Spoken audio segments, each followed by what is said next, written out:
আবারও আরাফ বলে। মাথা নাড়িয়ে সায়ন উঠে ঘরের দিকে যায়। আরাফও নেমে যায় পুকুরে সাঁতার কাটতে। দুই বন্ধু পুকুরের মধ্যে সাঁতার প্রতিযোগিতা করে। অবশ্য আরাফ রুবেলের কাছে হার মানে। ইয়েস, জিতে গেছি বন্ধু। দুই হাত ওপরে তুলে রুবেল বলে।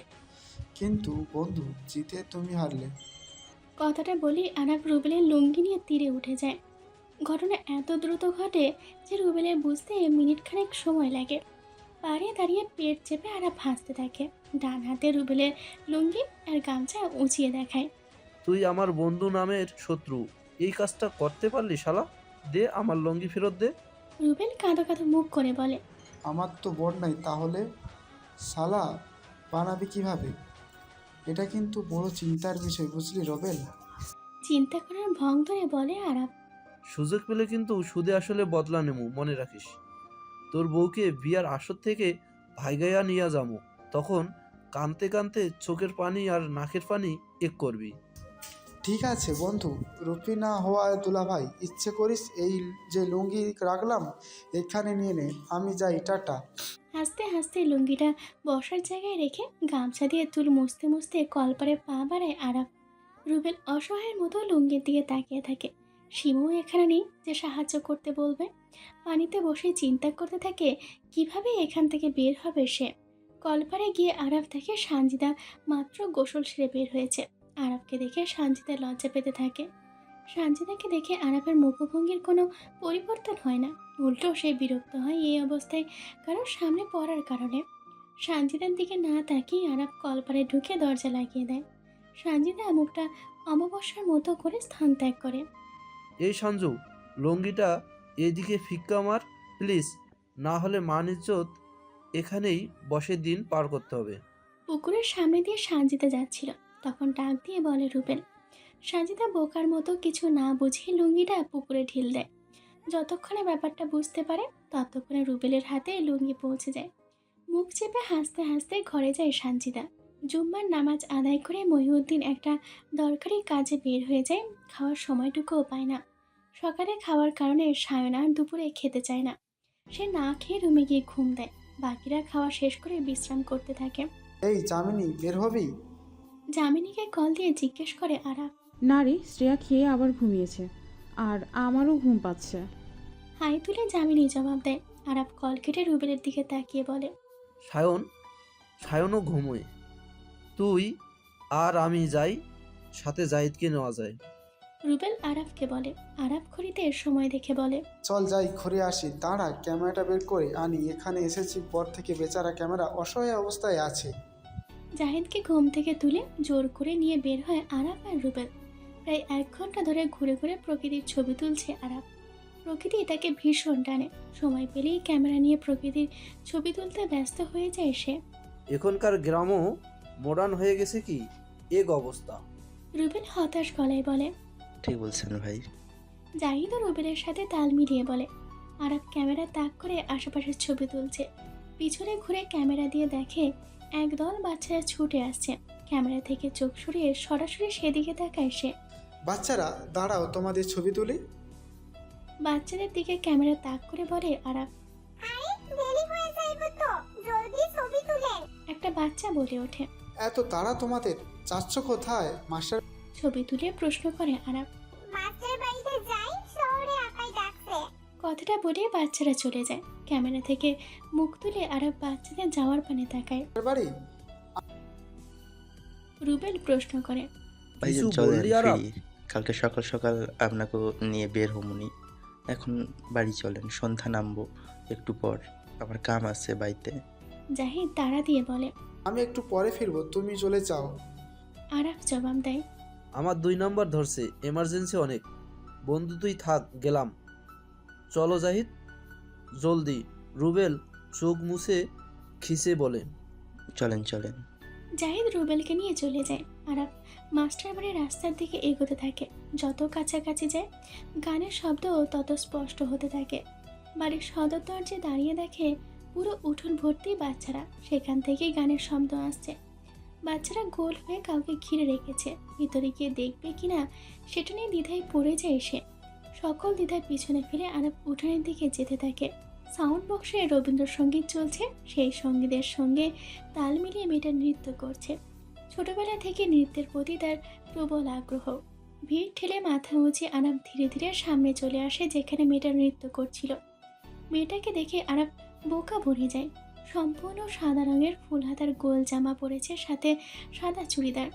ওড়নাটা এক পাশে বেঁধে রেখেছে, খোলা চুলগুলো বাতাসের সাথে দুলছে। চুলের সাথে পাল্লা দিয়ে কানের দুলগুলো সমান তালে দুলছে। শুভ রঙের মায়াবী। গানের আর বাচ্চাদের হৈহুল্লোর শব্দে আরাফের বলা কথাটা কেউ শুনতে পায় না। ক্যামেরার কথা মনে হতেই ক্যামেরা তাক করে মেয়েটার ছবি তুলতে থাকে আরাফ। আরাফকে খেয়াল করলেও মেয়েটা নিজের নৃত্য চালিয়ে যায়। ছবি তুলতে তুলতে আরাফ খেয়াল করে মেয়েটার সাথে সাথে ক্যামেরা নিয়ে ঘুরছে রাকিব, যার কারণে বাচ্চাদের পুরো সার্কেলটা ভিডিওতে ফুটে উঠেছে। গান শেষ হতে মেয়েটা হাঁপাতে থাকে। মনি পানির বোতল এনে দিলে পানি খেতে শুরু করে সেখান থেকে। মেয়েটা পানি খেয়ে ঘরে চলে যায়। মেয়েটার যাওয়ার পানে তাকে আরাফের মন খারাপ করে। কথা বলার কোনো সুযোগই সে পায়নি। সন্ধ্যা নেমে আসে, মাগরিবের আজান দেয়। আরাফ মাস্টার বাড়ি উঠান পেরিয়ে মসজিদের দিকে পা বাড়ায়। নামাজ শেষ করে মসজিদের বিপরীতে থাকা চায়ের দোকানে গিয়ে বসে আরাফ। কয়েকজন কাস্টমার ছিল দোকানে, তারা বিল পরিশোধ করে চলে গেছে। এখন দোকানে আরাফ রয়েছে শুধু। বৃদ্ধ দোকানদারকে চা বানাতে বলে সে ক্যামেরা নিয়ে ছবিগুলো আবারও দেখতে থাকে। রাতের অন্ধকার নেমে এসেছে চারিদিকে। রাস্তায় মানুষের আনাগোনাও কমতে শুরু করেছে। কারো অনুমতি ছাড়া ছবি তোলা আইনত অপরাধ, জানেন না এটা? এই অপরাধের জন্য আপনার জেলও হতে পারে। দুই হাত নিজের কোমরে রেখে বলে মেয়েটা। কারো কথায় ধ্যান ভাঙে আরাফের। মেয়েটা কখন এসে সামনে দাঁড়িয়েছে আরাফ খেয়াল করেনি। সে ব্যস্ত ছিল ক্যামেরায় সদ্য তোলা তরুণীর ছবি দেখতে। হলুদ বাতির আলোতে মেয়েটার সাদা জামা এখন হলুদ লাগছে। এতে অবশ্য আরাফের কাছে মেয়েটার সৌন্দর্য অন্যরকম লাগছে। এত সুন্দর দৃশ্য ক্যামেরায় বন্দি করে যদি জেল হতে হয় তাতে আমার কোনো আপত্তি নেই ম্যাডাম। আরাফ হাসি দিয়ে মেয়েটার দিকে তাকিয়ে বলে। কার অনুমতি নিয়ে ছবি তুলেছেন? মেয়েটা আবারও প্রশ্ন করে। অনুমতি লাগে? আমি ভাবলাম ওপেনে শো চলছে, বাচ্চাদের দেখিয়া গিয়েছিলাম আমি। মাথা চুলকে বলে আরাফ। ওদের আমি ডেকে এনেছি, কিন্তু আপনাকে তো ডাকা হয়নি।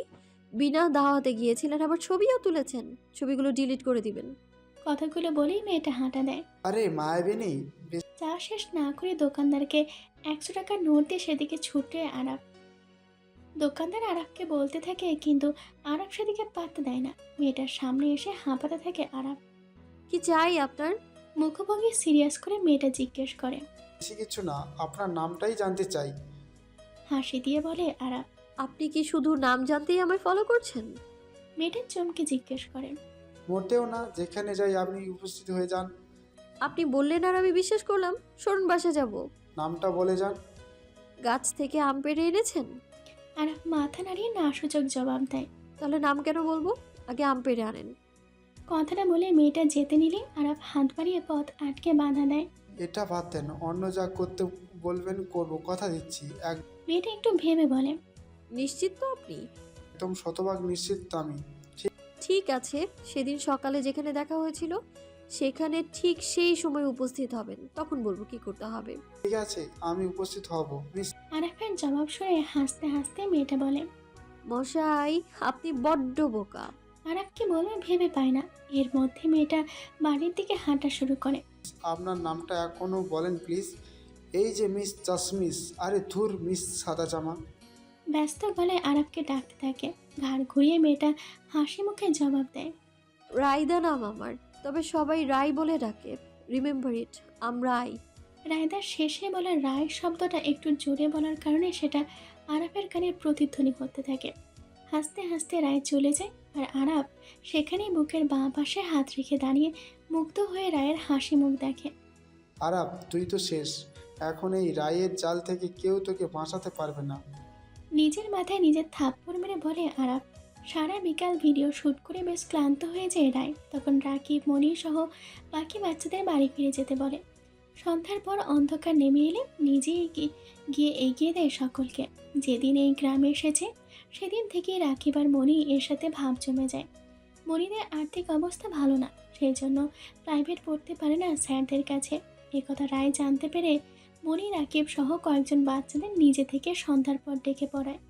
এরাই রায়কে সবসময় সাহায্য করছে যতদিন ধরে রায় এখানে আছে। আরাফের অসহায়ের মতো করা মুখটা যতবার চোখের সামনে ভাসছে ততবার রায়দা হেসে উঠছে। হাসতে হাসতে কখন যে বাড়ির উঠান পেরিয়ে ঘরের দরজার সামনে চলে এসেছে সেদিকে খেয়াল করেনি সে। মাথা থেকে ওড়না নামিয়ে ঝুঁটি খুলে চুলগুলো এলোমেলো করে ফেলে রায়। হাসি মুখে দরজায় হাত দিতেই দেখে দরজা খোলা। মারু। বসার ঘরে প্রবেশ করে মারিয়াকে ডাক দিতে নিলে বাম পাশে চেয়ারে বসা মানুষটাকে দেখে ভূত দেখার মতো চমকে ওঠে সে। চেয়ারে বসা মানুষটা রায়দাকে দেখে গম্ভীর মুখে হাসি ফুটিয়ে তোলে। আরে রাই চইলাইছে সায়ন, এইটাই রাই বুঝছো? ওর কথাই তোমারে কইতেছিলাম। সাবিনা রায়দার দিকে ইশারা করে বলে। রায়দা এতক্ষণে খেয়াল করে সাবিনা খালা সায়নের সাথে গল্প করছে বসে। পাশে সাবিনার ছেলে খেলছে। এটা সেই পিচ্ছি মেয়েটা, কত বড় হয়ে গেছে, চেনে যায় না। ছোটবেলায় যা দুষ্টু ছিল। হাসি থামিয়ে বলে সায়ন। আরে রায়ের মতো দুষ্টু মাইয়া এখন যে কত ভদ্র আর লক্ষ্মী হইছে সেইটা দেখা আমরা মেলা অবাক। তা তো দেখিয়ে বোঝা যাচ্ছে। সায়নের কথা শুনে কেন জানি রায়দার শরীরে জ্বালানি ধরে যায়। এক মুহূর্ত সেখানে আর না দাঁড়িয়ে হনহনিয়ে রুমে চলে যায় সে। রুমে এসে গায়ের ওনাটা বিছানায় ঠেল দেয়। ট্রে ভর্তি খাবার নিয়ে বসার ঘরে যেতে থাকে মারিয়া। রুমে দাঁড়িয়ে পর্দার ফাঁক দিয়ে সেগুলো দেখছে রায়দা। ওর ইচ্ছে করছে গিয়ে জুসের গ্লাসের সব জোর সায়নের গায়ে ঢেলে দিতে। মোটেও সায়নকে সহ্য করতে পারছে না সে। টেবিলের ওপর ট্রেটা রেখে সেখানে দাঁড়িয়ে থাকে মারিয়া। এই আমার মেজু বইনের মাইয়া বুঝলা? সাবিনার কথায় মুখ তুলে মারিয়ার দিকে তাকায় সায়ন, তবে তার চোখ দুটো এখনো ও খুঁজছে অন্য কাউকে। নাম কি তোমার? কিসে পড়ো? মারিয়াকে প্রশ্ন করে সায়ন। যে ক্লাস 10-এ মানে এসএসসি দিমু সামনে, আর নাম হইল মারিয়া। সায়নকে সামনে দেখে কথাগুলো এলোমেলো হয়ে যায় মারিয়ার। সেদিন বাজারে সায়নকে দেখে তার প্রচণ্ড ভালো লেগে গেছে। আজকে সায়নকে নিজেদের বাসায় দেখে প্রথমে নিজের চোখকেই বিশ্বাস করতে পারেনি সে।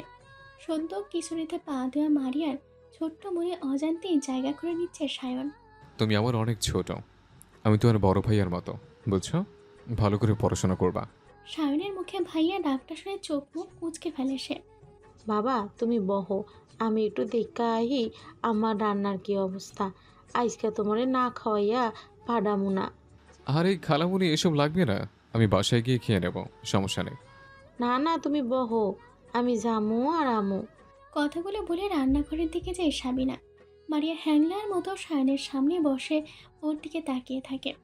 সায়ন আর চোখে দরজার দিকে তাকাচ্ছে আর বিরক্ত হচ্ছে। ফোনটা বের করে বারবার গ্যালারিতে যাচ্ছে, মেসেজে দেখছে, আবার ফেসবুকে ঢুকছে, বের হচ্ছে, তাও তার অস্বস্তি কমছে না। অনেকক্ষণ সাবিনা আর সায়নের গলা না পেয়ে রায়দা ভাবে সায়ন হয়তো চলে গেছে। একটা চাদর গায়ে দিয়ে রুম থেকে বের হয় সে। বসার ঘরে এসে দেখে মারিয়া সায়নের দিকে তাকিয়ে আছে। রায়দা রেগে বকা দেয় মারিয়াকে। মারু, যা ঘরে গিয়ে পড়তে বস, কালকে সকালে প্রাইভেট আছে, সেই খেয়াল আছে তোর? যাই করে নিয়ে বই নিয়ে বস। রায়ের ঝাঁঝালো কণ্ঠ শুনে ফোন থেকে মুখ তুলে তাকায় সায়ন। মারিয়া মন খারাপ করে নিজের রুমের দিকে যেতে থাকে। গোলাপি রঙের গেঞ্জি আর কালো রঙের ট্রাউজার পরে আছে রায়দা, তার উপর চাদর জড়িয়ে আছে সে। রায়কে এই অবস্থায় দেখে চোখ ফিরিয়ে নেয় সায়ন। মারিয়া চলে গেলে যেখানে সে বসেছিল সেখানে গিয়ে দাঁড়ায় সে। আপনি কেন এখানে এসেছেন? আপনাকে আমার মোটেও পছন্দ না। সায়নের মুখের ওপর অকপটে কথাগুলো বলে রায়দা। বসা থেকে উঠে রায়দার সামনে এসে দাঁড়ায় সায়ন। রায়ের থেকে সে অনেকটা লম্বা। রায় খেয়াল করলো সে সায়নের কাঁধ পর্যন্ত হবে। হুট করে তার মনে হলো আরাফের উচ্চতাও এমন।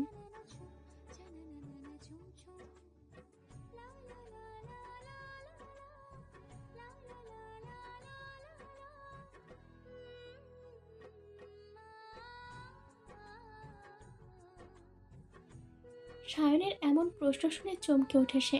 সায়নের ঠান্ডা গলায় বলা কথাগুলো শুনে রায়ের গলা শুকিয়ে আসে সকালের মতো। টেবিলে রাখা জুসের গ্লাসটা নিয়ে অর্ধেক খেয়ে গ্লাসটা আবারও টেবিলে রেখে দেয় সে। আপনাকে ভয় পাওয়ার কি আছে? আপনি কি বাঘ নাকি ভাল্লুক? সেটাই তো, আমি বাঘও না ভাল্লুকও না, আমি হলাম ইমতিয়াজ সায়ন। আমাকে ভয় কেন বাবা? আমি কি ভয় পাওয়ার মতো কিছু করেছি নাকি? সায়নের মুখে এমন কথা শুনে বোকা বনে যায় রায়দা।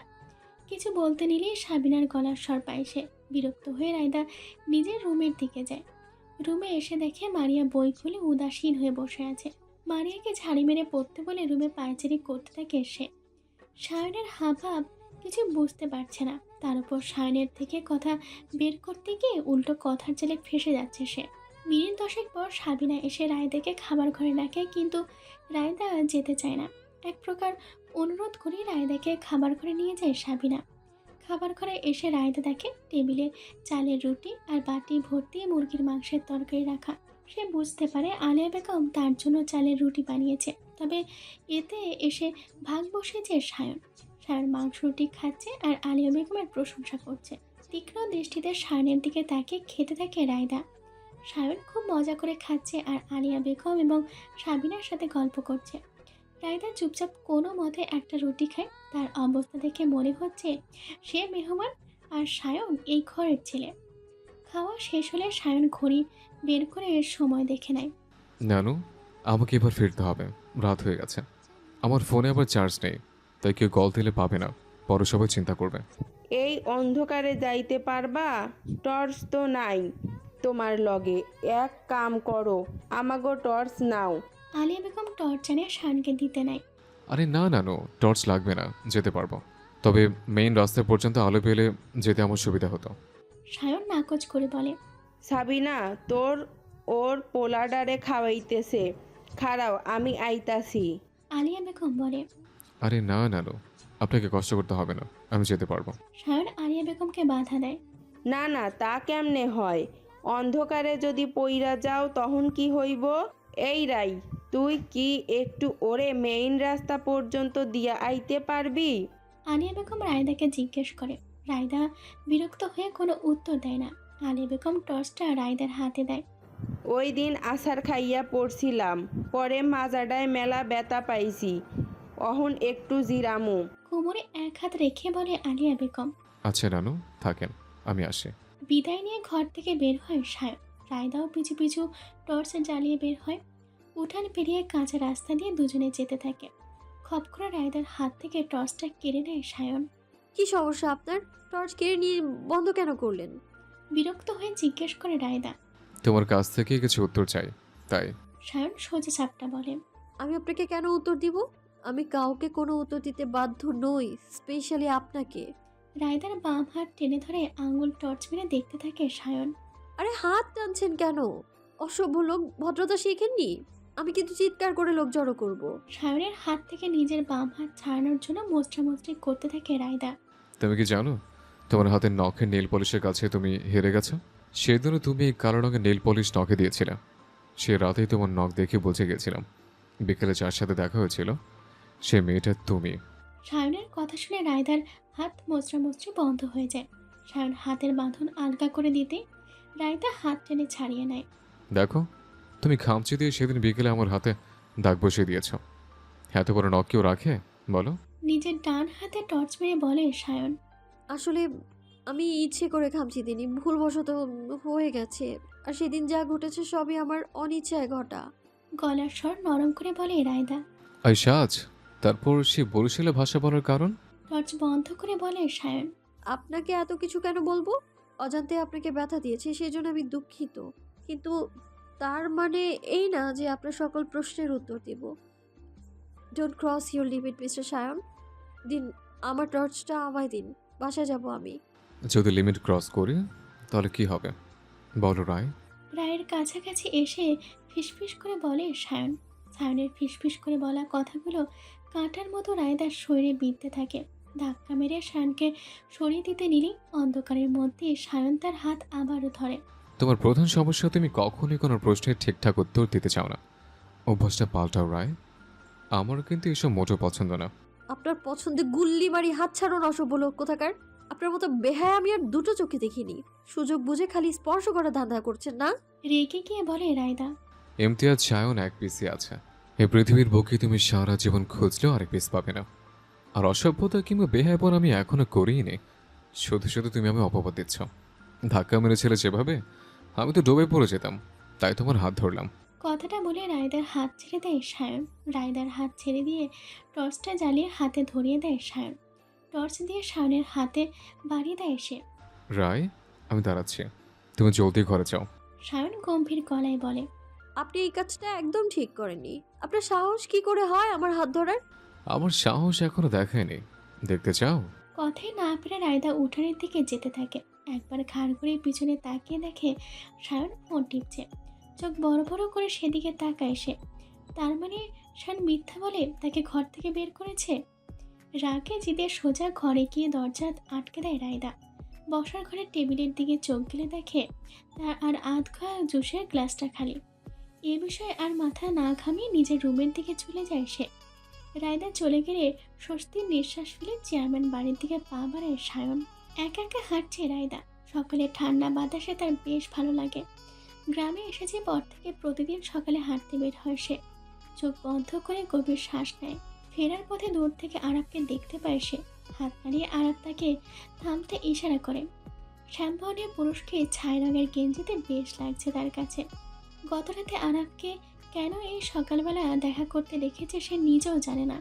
বাড়ি গিয়ে যখন সায়নকে দেখেছিল তখন তার হুঁশ হয় আরাব তো সায়নেরই বন্ধু। রাতে চিন্তা করেছিল আজকে হাঁটতেই বের হবে না, যাতে আরাবের মুখোমুখি না হয়। কিন্তু সকাল হতেই সব কিছু মাথা থেকে ঝেড়ে বের হয়েছে। ভেবেছিল কিছুক্ষণ হাঁটাহাঁটি করে বাড়ি ফিরবে, কিন্তু সেই সুযোগ না দিয়ে আরাফ চলে এলো। রায়দার ধ্যান ভাঙে আরাফের কণ্ঠে। শুভ সকাল মিস রায়। আরাফের কথা শুনে হেসে দেয় রায়দা। কোথা থেকে আসলেন এই সকালবেলা? মসজিদে গিয়েছিলাম, ইমাম সাহেবের কিছু কথা বলছিল, তাই আমার আসতে দেরি হলো। দেরি করার জন্য আপনার তো শাস্তি হওয়া উচিত। জি ম্যাডাম, আপনি শাস্তি দিলে আমি মাথা পেতে নেব। তার আগে এই ব্যাগটা নিন। রায়দার সামনে একটা কাপড়ের ব্যাগ ধরে বলে আরাফ। কি এটা? রায়দা ব্যাগ হাতে নিয়ে জিজ্ঞেস করে। যেটা চেয়েছিলেন সেদিন। ব্যাগ খুলে রায়দা দেখে পলির মধ্যে কিছু কাঁচা আম রাখা। আপনি না গাছে উঠতে পারেন না, তাহলে এইগুলো? আশ্চর্য হয়ে রায়দা প্রশ্ন করে। গত রাতে জাহিদকে দিয়ে আমগুলো গাছ থেকে পেড়েছি। হেসে জবাব দেয় আরাফ। আরাফের কথা শুনে আবারও রায়দা হেসে দেয়। এতক্ষণ দাঁড়িয়েছিল, এখন হাঁটতে শুরু করে। পাশাপাশি আরাফও হাঁটতে থাকে। কিছু মনে করলে একটা প্রশ্ন করি? আরাফ বলে। করেন, তবে একটা প্রশ্নই করতে পারবেন, যেহেতু অনুমতি নিয়েছেন একটা প্রশ্নের। রায়দার কথা শুনে আরাফ লজ্জা পায়। প্রথম দিন আপনাকে দেখছিলাম একরকম, এখন দেখি আরেক রকম। আসলে আমি দুজনকে মিলাতে পারছি না। মানুষ তো আপনি নিজেই, তবে সাজ এবং কথা বলার ধরন এত আলাদা, তা কৌতূহল জাগলো। আসলে ওই দিন আমার মাথায় ভূত চাপে গ্রামের মেয়ে সাজার, তাই ঠিক সেভাবেই শাড়ি পরি এবং সাজসজ্জা করি। বাচ্চাদের কাছ থেকে কিছু বরিশালের শব্দ শিখে নিয়েছিলাম। ঘোরাঘুরি করে অনেকের সামনে পড়েছিলাম, কিন্তু কেউ চিনতে পারেনি। এরপর কানামাছি খেলার সময় আপনারা সামনে চলে আসেন, তখন ভাবলাম একটু দুষ্টুমি করি। আমার কথা শুনে আপনারাও বুঝতে পারেননি, এতে আমি নিজেও অবশ্য অবাক হয়েছি। সত্যি বলতে একদম বুঝতে পারিনি আপনি গ্রামের মেয়ে নন। যে দ্বিতীয় দিন যখন আমার দেখা হয় তখন তো বলতে পারতেন। বলেননি কেন? আবার আমাকে চিনতেও পারেননি? তেমন কিছু না, আপনার সাথে একটু দুষ্টুমি করেছি, তা আপনি মাইন্ড করেছেন নাকি? আরে না, কিছু মনে করিনি আমি। আপনি বোধহয় বন্ধুদের সাথে এখানে ঘুরতে এসেছেন, তাই না? আরাফকে প্রশ্ন করে রায়দা। হ্যাঁ, তবে সব প্ল্যান সায়নের। ও বলল মা বাড়ি যাবো, চল সবাই। যেহেতু ফ্রি ছিলাম তাই আর না করিনি। সায়নের নাম শুনে হাসি মুখ মিলিয়ে আপনি কি এখানেই থাকেন নাকি বেড়াতে এসেছেন? রায়দাকে প্রশ্ন করে আরাফ। আমিও আপনাদের মতো গ্রাম ঘুরতে এসেছি, এটা আমার নানা বাড়ি। আপনাকে কিন্তু গ্রামের মেয়ের সাজ বেশ ভালো লাগে। বেশ বলতে কি বোঝাতে চাচ্ছেন? তরুণী থেকে কিশোরী লাগে? হাসি দিয়ে বলে রায়দা। আরাফের মুখের কথা রায়দা কেড়ে নেওয়ার অনেকটা অবাক হয় সে। কথা বলে হাঁটতে হাঁটতে মাস্টার বাড়ির সামনে চলে আসে দুজন। আপনি কিন্তু কথা দিয়েছিলেন, নাম বললে আমি যা বলবো তাই করবেন। বাড়ির সদর দরজার সামনে দাঁড়িয়ে বলে রায়দা। হ্যাঁ, কথা যখন দিয়েছি অবশ্যই চেষ্টা করব, তবে আমার সাধ্যের বাইরে কিছু বললে সেটা করার অসম্ভব হয়ে যাবে। আপনার সাধ্যের মধ্যেই হবে, বুঝলেন মশাই? জি বুঝেছি, এবার বলুন। আপনি আর আমার সামনে আসবেন না। আমাদের মধ্যে যতটুকু আলাপচারিতা হয়েছে সেইটুকুতেই সীমাবদ্ধ থাকবে, এটা আপনার কাছে আমার অনুরোধ রইল। রায়দা এমন কিছু বলবে সেটা শুনতে আরাফ মোটেও প্রস্তুত ছিল না। মিস রায়, আমি কথা দিচ্ছি ইচ্ছাকৃতভাবে আপনার সামনে আসবো না। আর কিন্তু আপনি যদি কখনো আমার সামনে পড়েন তাহলে দায়ভার একান্ত আপনার। তখন কিন্তু কোনো রকম দোষ আমায় দিতে পারবেন না। গাছে হেলান দিয়ে হাসি মুখে বলে আরাফ। আরাফের কাছ থেকে এমন উত্তর প্রত্যাশা করেনি সে। আপনাকে বোকা ভেবেছিলাম, কিন্তু আপনি দেখি শিয়ালের মতো শিয়ানা। আচ্ছা চললাম, আর আমের জন্য ধন্যবাদ বোকামশাই। কথাগুলো বলে রায়দা উঠানের দিকে যেতে থাকে। রায়দার যাওয়ার পানে তাকিয়ে চোখ ফিরিয়ে নেয় আরাপ। মুখে তার এখনও হাসি লেগে আছে। এই যে আপা শুনুন, আপনার লগে আমাগো বড় ভাই কথা কইবার চায়, একটু এদিকে আহেন। সকালে ফিরে মারিয়াকে প্রাইভেটে এগিয়ে দিতে বেরিয়েছিল রায়দা। এখন বাড়ি ফিরছিল, তখনই কিশোর একটা ছেলে এসে কথাগুলো বলে। রাস্তার মধ্যে যার তার সাথে আমি কথা বলি না। কথাটা বলে রায়দা হাঁটতে শুরু করে। ছেলেটা আবারও এসে পথ আটকায় তার। বিরক্ত হয়ে পাশে তাকায় সে। দুটো মোটরসাইকেলের ওপর কিছু ছেলে বসে তার দিকে হাঁ করে তাকিয়ে আছে। ওদের অবস্থা দেখে মনে হচ্ছে জীবনে কখনো মেয়ে দেখেনি। আপা 2 মিনিট শুধু কথা শুনে যান। ছেলেটা আবারও বলে। আরে ওনার কষ্ট লাগবে না, আমি আইতেছি। ছেলেগুলো বসা থেকে উঠে রায়দার দিকে এগিয়ে আসে। রায়দা খেয়াল করে দেখে এদের মধ্যে একটা ছেলে আছে যার নাম মেহেদি, যে মারিয়াকে বিরক্ত করে সব সময়। সেদিন সকালবেলায় স্কুলে যাওয়ার সময় বিরক্ত করেছিল, তখন রায়দা এসে ছেলেটাকে বকাঝকা করে হুমকি দেয়। এরপর ছেলেটা আর মারিয়ার সামনে আসেনি। ভাই এই সে আপা, মানে মারিয়ার বোন যে আমারে বকছে, আবার হুমকিও দিছে। মেহেদি আর একটা ছেলের কানে ফিসফিস করে বলে। তোমারে চেনা চেনা লাগতেছে, কই দেখেছি বলো তো? ও ছোটকালে তোমারে দেখেছিলাম এলাকায়। সেই সময় যদি তোমার নানা নানি বিয়ের প্রস্তাবে রাজি হইয়া যাইতো, তাহলে আজকা তুমি আমার পোলার মা হইতা। দাঁত কিরিয়ে কথাগুলো বলে ছেলেটা। আরে আপনাকেও তো আমি খুব ভালো করেই চিনি মনে হচ্ছে। বাইক নিয়ে সারাদিন মেয়েদের পেছন পেছন ঘুরতেন। আমি তো ইট মেরে আপনার বাইকের লাইটও ভেঙে দিয়েছিলাম। যতদূর মনে পড়ে আমাদের বাড়ির সামনে আপনি বখাটে মতো বাইক নিয়ে দাঁড়িয়ে থাকতেন। এত অপমানের পরেও আবার নির্লজ্জের মতো নিজের বাবাকে দিয়ে বিয়ের প্রস্তাব দিয়েছিলেন। এই মেয়ে, তুমি জানো কার লাইগা কথা কইতাছ? আমি অমিত তালুকদার। গ্রামের মধ্যে আমার গোষ্ঠী সকলে এক নামে চেনে। চেয়ারম্যানও আমাগো ইশারায় ওড়ে বহে। তোমার মতো মাইয়ারে আমার বিছানায় আনতে 1 মিনিট টাইম লাগবে। রায়দার দিকে আঙুল তাক করে বলে অমিত। শুনলাম ধর্ষণের মামলায় জেলে গিয়েছিলেন, তারপর মুক্তি পেতে মেয়েটাকে বিয়ে করেছেন। এরপরও দেখছি আপনার ভাব কমেনি। শুনুন, আপনার এসব তালুকদারদের পাওয়ার এই গ্রামের গণ্ডি পর্যন্তই। ভদ্রভাবে শেষবারের মতো বলছি, আমার সাথে ঝামেলা জড়ানোর চেষ্টা করলে না কুয়ায় ডুবে মরবেন একদম। এই আপা, আরমান ভাইয়ের লগে এমন কথা কেন করলো? মেহেদি আর কিছু বলার আগে রায়দা চর বসিয়ে দেয় ওর গালে। বড়রা কথা বলে কথার মধ্যে আগ বাড়িয়ে কথা বলিস না তো।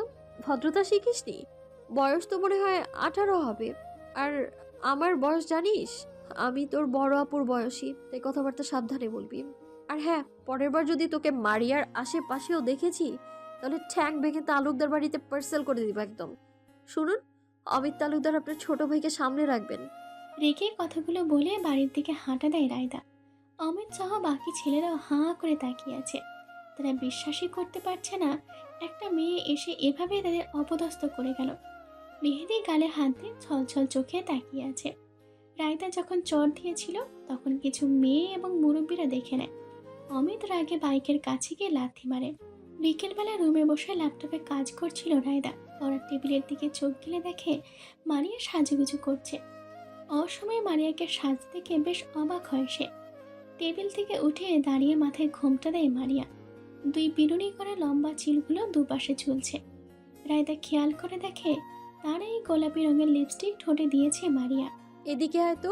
মারিয়াকে হাতের ইশারায় ডেকে বলে রায়দা। সামনে এসে মারিয়া দাঁড়ালে রায় মারিয়াকে পা থেকে মাথা পর্যন্ত দেখতে থাকে। তুই জামা পাল্টে নতুন জামা পরেছিস কেন? আবার সেজেওছিস, কাহিনীটা কি? কোথাও যাচ্ছিস নাকি? মারিয়াকে প্রশ্ন করে রায়দা। কোনো জবাব না দিয়ে আঙুল দিয়ে ওনে পেঁচাতে থাকে মারিয়া। চেয়ারম্যান বাইক জামু, তুমিও রেডি হও জলদি। সাবিনা রুমে এসে বলে। হুট করে চেয়ারম্যান বাড়ি কেন যেতে চাচ্ছ? আর এই বিষয়ে আমাকে আগে কেন কিছু জানাওনি? রায়দা অবাক হয়ে জিজ্ঞেস করে। সকালবেলা মনিরা ভাবি ওনার পোলারে পাড়াইছে, দাওয়াত দিয়া গেছে। কত না করা যায় নাকি? আমি তোমার ভাইরে তৈরি করতাছি, তুমিও জলদি জামা পাল্টাইয়া নাও। কথাগুলো বলে সাবিনা পাশের রুমে চলে যায়। মারিয়াও তার পিছনে পিছনে যায়। বিছানায় বসে ভাবনায় পড়ে যায় রায়দা। চেয়ারম্যান বাড়ির উঠানে বাড়ির সকল মহিলারা গোল হয়ে দাঁড়িয়ে আছে। আশেপাশের বাড়ির মহিলা মুরব্বীরাও এসেছে। তাদের কেন্দ্রবিন্দু রায়দাকে ঘিরে। চেয়ারে রায়দাকে বসিয়ে রাখা হয়েছে এক প্রকার বলা যায় জোর করি। সাবিনা আর আলিয়া বেগম তাকে বসিয়ে রেখেছে। সাবিনা আর আলিয়া বেগম দুজনে গল্পে মেতে উঠেছে। পাশেই বসে রায়দা গ্রুপ চ্যাট করছে। মারিয়া সাবিনার ছেলেকে কোলে নিয়ে হাঁটছে আর বারবার বাড়ির ভিতরের দিকে তাকাচ্ছে।